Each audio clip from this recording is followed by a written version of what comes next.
Hey guys, Dan here from CLE Tech, and today we're going to unbox and get my first impressions of the all-new ZTE Axon 7.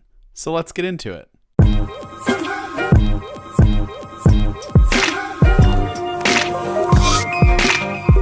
So I loved last year's ZTE Axon Pro, and this year's Axon 7 is the anticipated follow-up to that device.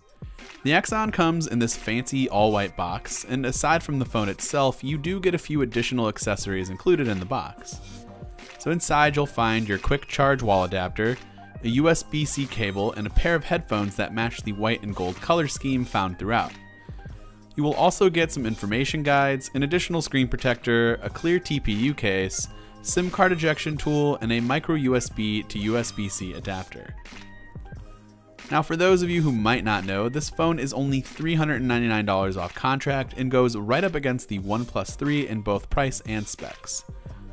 Speaking of specs, the Axon phone has a 5.5-inch QHD display, a Snapdragon 820 chipset, 64 gigs of internal storage with 4 gigabytes of RAM, but there is another model with 6 gigabytes of RAM and 128 gigabytes of storage, a 20 megapixel rear-facing camera, and a 3250 mAh battery. Now unfortunately, this version here is not the 6 GB of RAM model, but it is the one at the introductory price of $399. And so if you're interested in a comparison to the OnePlus 3, this is going to be your best bet and the closest one. Build quality is certainly at a premium here. Definitely one of the best for a phone of this price range, or really at any price range for that matter. The Axon 7 comes fully equipped with stereo speakers, capacitive navigation buttons, and a rear fingerprint sensor, all encompassed by this gold aluminum body.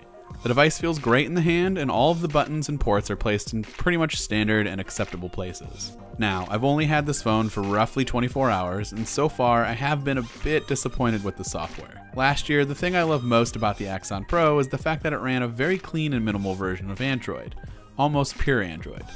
This year, although it's not a super heavy skin, it is a bit different, and I'm not quite sure if I like it or not. The lock screen is something that I really do not like, and that's mostly the way it handles notifications. So essentially, the notifications are always hidden until you click this bell in the upper left-hand corner. If there is a red dot on the bell, then you have a new notification. Click it again and your notifications are hidden and the red dot goes away. I would have at least liked to control whether or not I wanted this feature on, but I have not found any settings for this quite yet, and hopefully ZTE might change that if enough people kind of admit that they don't like this. Again, I've only had this phone for 24 hours, so I might have missed a few things when diving around the settings menu. We will go through all of the settings and additional features in my full review, but software aside, this phone works flawlessly and is super snappy and responsive. Again, most phones with these specs usually have no issue with the hardware and software playing nicely together, but it's reassuring to know that this phone will be super quick in performance. Best part about Android, of course, is all the things that I didn't really like so far. You can customize and change the things that you don't like to something that you do, and I have been slowly getting around to doing that with this device. Now, I haven't had a chance to take many pictures with the Axon 7 yet, but I really do like the quality of the images that it has taken so far. Here are a few sample photos from the Axon 7.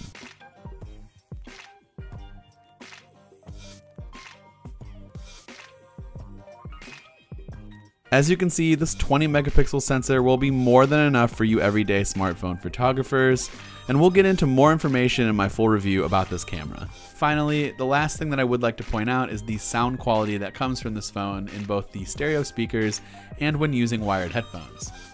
One of Axon 7's main draw is its sound quality, and so far this guy has yet to disappoint. The speakers sound amazing and are super loud with great attention to detail, and when you plug in the headphones, the Dolby Atmos Equalizer app is quite good at helping you bolster up your quality when wearing headphones. We will get into more of this all in the full review, but please let me know what you'd like to see and what you want me to focus on, and which phones you want me to compare the Axon 7 to. Thanks for watching, guys. Please be sure to subscribe so you don't miss any more videos on this phone or other videos that I might have in the future, and as always, I will see you in the next one.